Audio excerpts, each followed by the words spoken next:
Mireille Mathieu, née le 22 juillet 1946 à Avignon, en France, a vécu près de 8 décennies d'une profonde tristesse qu'elle évoquait souvent dans ses rares moments d'ouverture.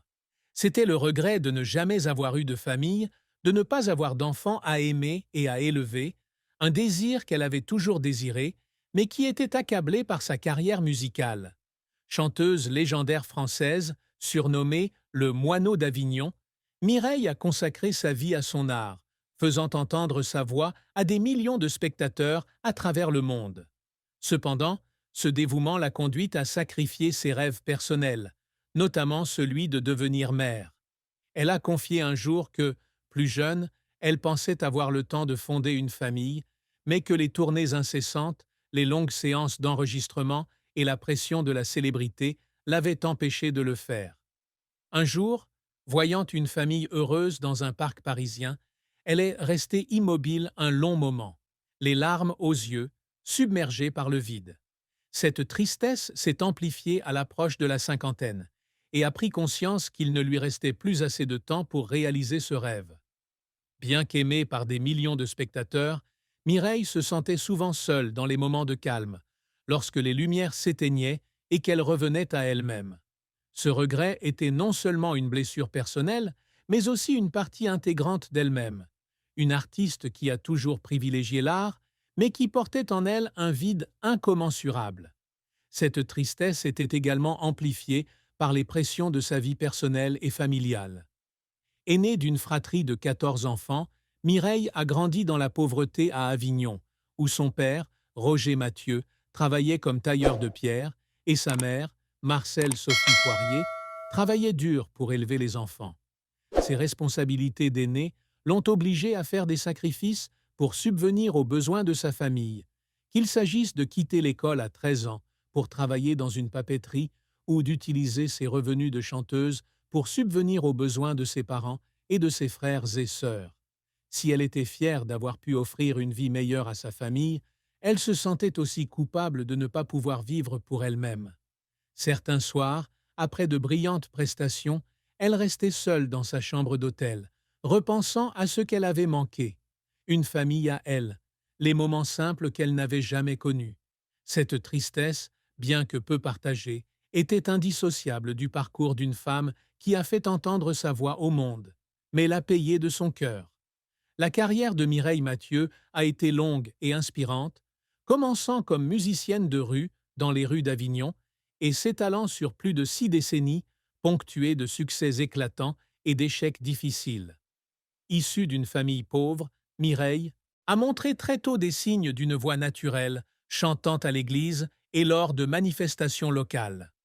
À 16 ans, elle a participé à un concours de chant à Avignon, attirant l'attention par sa voix puissante et expressive, comparée à celle d'Édith Piaf. En 1965, elle est découverte par le légendaire manager Johnny Stark après son passage à Télé Dimanche. Stark transforme la timide Mireille en star internationale, son premier album, Mon Credo, en 1966, se vendant à plus de 1 500 000 exemplaires.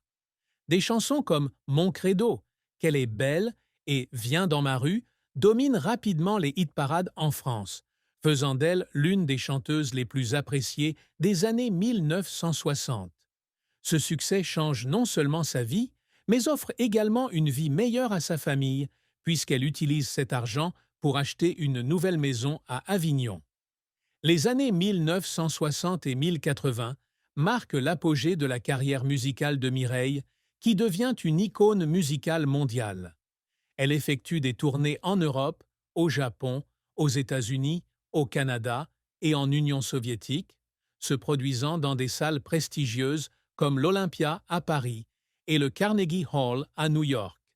Des albums comme Mireille Mathieu chante Ennio Morricone et Et tu seras poète ont mis en avant une variété de styles, de la chanson française aux ballades internationales, attirant des millions de spectateurs. Elle a vendu plus de 220 millions de disques à travers le monde, ce qui fait d'elle l'une des artistes françaises les plus populaires de tous les temps. Elle s'est également fait connaître en chantant dans de nombreuses langues, de l'allemand au russe, de l'italien à l'anglais et au japonais, étendant ainsi son influence sur les marchés internationaux. Cependant, sa carrière n'a pas toujours été de tout repos. À ses débuts, on lui a reproché d'être un simple clone d'Édith Piaf, un commentaire qui l'a profondément blessé. Il y avait des soirs après un concert où elle restait seule dans sa loge, en pleurs, se sentant incomprise et obligée de faire ses preuves. D'autres défis surgirent de la pression exercée par Johnny Stark, un manager connu pour son style autoritaire. Stark exigeait de Mireille une image irréprochable, de sa tenue vestimentaire à sa façon de parler en interview, ce qui lui donnait le sentiment d'être privée de sa liberté. Lorsqu'elle voulut expérimenter un nouveau style musical en 1973, Stark s'y opposa fermement, ce qui déclencha une dispute qui la laissa en larmes, se sentant contrainte.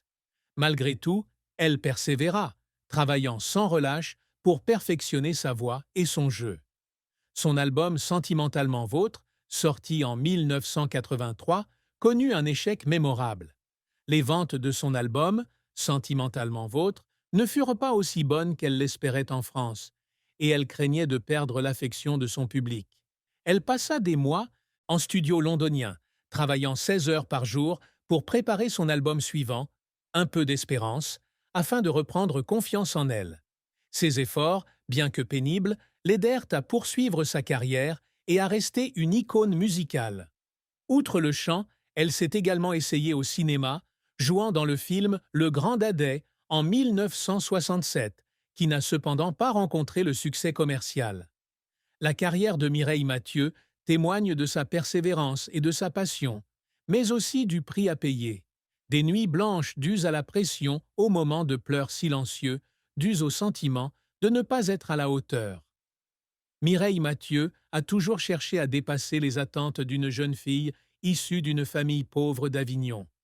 L'un de ses plus grands objectifs était de devenir une chanteuse internationale, faisant connaître la musique française dans le monde entier. Elle y est parvenue en vendant plus de 222 millions de disques, en se produisant dans plus de 50 pays et en chantant en 11 langues. Des chansons comme La Paloma Adieu, Une histoire d'amour et Hymne à l'amour sont devenues non seulement des tubes, mais aussi des icônes culturelles aimées par des générations entières. Elle était fière d'être invitée à se produire lors d'événements internationaux importants, tels que le bicentenaire de la Révolution française en 1989 et la cérémonie d'ouverture des Jeux olympiques d'hiver d'Albertville en 1992. Ces prestations étaient non seulement des accomplissements personnels, mais aussi l'occasion pour elle de promouvoir la culture française dans le monde. Un autre objectif que Mireille a toujours visé était la reconnaissance de la critique et de ses collègues. Bien que comparée à Édith Piaf à ses débuts, elle a travaillé dur pour s'imposer grâce à son interprétation pleine d'émotion et à sa voix puissante et claire. Elle a remporté de nombreux prix prestigieux, dont le titre de Chevalier national de l'honneur. Elle a également sorti l'album Mireille pour toujours en 2023, un recueil de nouvelles chansons et de classiques, enregistré au studio Abbey Road de Londres. Ses succès, qu'il s'agisse de récompenses, de titres ou de l'engouement du public, sont le fruit de son dévouement indéfectible. Mireille a toujours eu pour objectif de devenir une artiste durable, non seulement dans le cœur du public, mais aussi dans l'histoire de la musique française, et elle y est parvenue grâce à une carrière pleine de passion et de sacrifices. Tout au long de sa vie, Mireille Mathieu a gardé des secrets que seuls ses proches connaissaient, notamment une période de crise psychologique en 1985 où elle a failli abandonner le chant. Après l'échec de l'album Sentimentalement Vôtre et la mort de son père, Roger Mathieu, elle a sombré dans une profonde dépression. La perte de son père bien-aimé, qu'il avait soutenu depuis ses débuts, combinée aux pressions de sa carrière, l'ont amenée à remettre en question sa valeur. Un soir, dans son appartement parisien, elle a écrit une longue lettre à son manager Johnny Stark, exprimant son intention de prendre sa retraite et de s'installer dans un petit village de Provence pour trouver la paix. La lettre, écrite en larmes, n'a jamais été envoyée, mais elle témoigne d'une période sombre où elle sentait qu'elle n'avait plus la force de continuer. Mireille gardait ce secret pour ne pas paraître faible aux yeux du public et craignait que le révéler ne nuise à l'image forte qu'elle s'était forgée. Seule sa sœur Monique et son manager Stark étaient au courant de cette période et l'ont encouragée à la surmonter. Un autre secret est sa relation tendue avec Johnny Stark, son manager pendant plus de 20 ans. Bien que Stark soit celui qui l'ait rendu célèbre, son style autoritaire la gênait. Un jour, en 1978, elle voulut enregistrer un album de style disco pour suivre la tendance, mais Stark s'y opposa fermement, ce qui déclencha une dispute qui la blessa. Mireille choisit de garder le secret pour protéger la réputation de Stark et éviter de blesser sa famille. Mais elle admet que ces tensions lui laissèrent un profond sentiment de solitude. Ces secrets, bien que non rendus publics, constituent une part importante du parcours de Mireille, soulignant la complexité de la personne derrière sa voix angélique. Le parcours amoureux et conjugal de Mireille Mathieu est une histoire riche en émotions, mais aussi en profonde tristesse, car elle ne s'est jamais mariée et n'a jamais fondé de famille.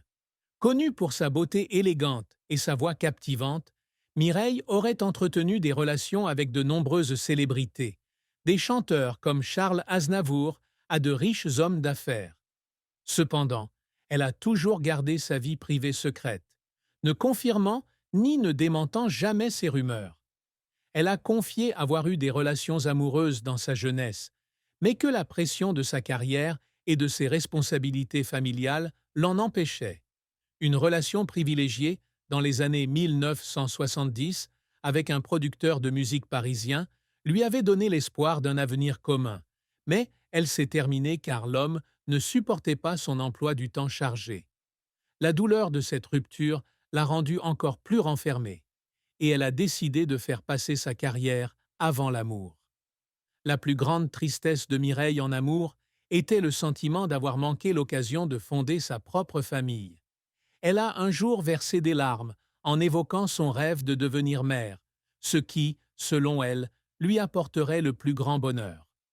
Un jour, alors qu'elle interprétait « Maman, la plus belle du monde » à l'Olympia en 1980, elle a dû s'arrêter en plein concert, submergée par l'émotion, pensant à sa mère et à son rêve inassouvi d'avoir un enfant.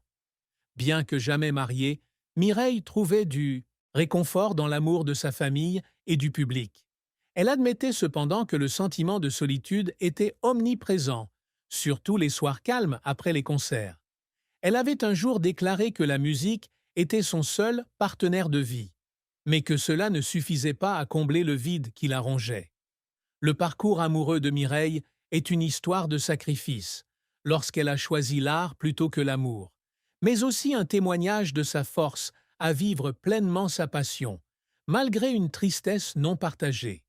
La famille de Mireille Mathieu, notamment sa mère Marcelle, ses sœurs Monique et Christiane, ainsi que ses frères et sœurs, comprend la tristesse qu'elle a endurée. Sa mère, Marcelle, décédée en 1986, fut son plus grand soutien, mais elle reconnaissait aussi que sa carrière lui avait coûté son bonheur personnel. Marcelle a confié à ses amis qu'elle était profondément désolée de ne pas avoir de famille et qu'elle priait souvent pour que sa fille trouve le bonheur. Monique, sœur et proche manager de Mireille, comprenait le regret de sa sœur de ne pas avoir d'enfant. Elle se sentait responsable d'avoir encouragé Mireille à se consacrer au chant dès son plus jeune âge. Mais elle était aussi fière de la façon dont elle transformait son traumatisme en chansons pleines d'émotions. Christiane, la sœur cadette de Mireille, racontait que malgré sa célébrité, elle était toujours restée la grande sœur bienveillante, prête à soutenir la famille dans les années difficiles. Elle sentait que la tristesse de Mireille faisait partie intégrante de sa profondeur, de chansons comme « Pardonne-moi ce caprice d'enfant », à l'amour qu'elle portait à ses nièces et neveux, comme à ses propres enfants. Les autres frères et sœurs de Mireille, comme Roger Jr. et Marie-France, reconnaissaient également que la pression des responsabilités familiales l'avait forcée à sacrifier ses propres rêves. Ils étaient fiers de l'avoir utilisé son succès pour subvenir aux besoins de la famille, de l'achat d'une maison à l'éducation de ses cadets, mais regrettaient aussi qu'elle ne puisse pas vivre pour elle-même. La famille de Mireille ne voyait pas sa tristesse comme une faiblesse, mais comme un symbole d'amour et de sacrifice. Ils croient qu'elle a transformé ses douleurs en motivation pour créer et devenir une icône musicale, tout en étant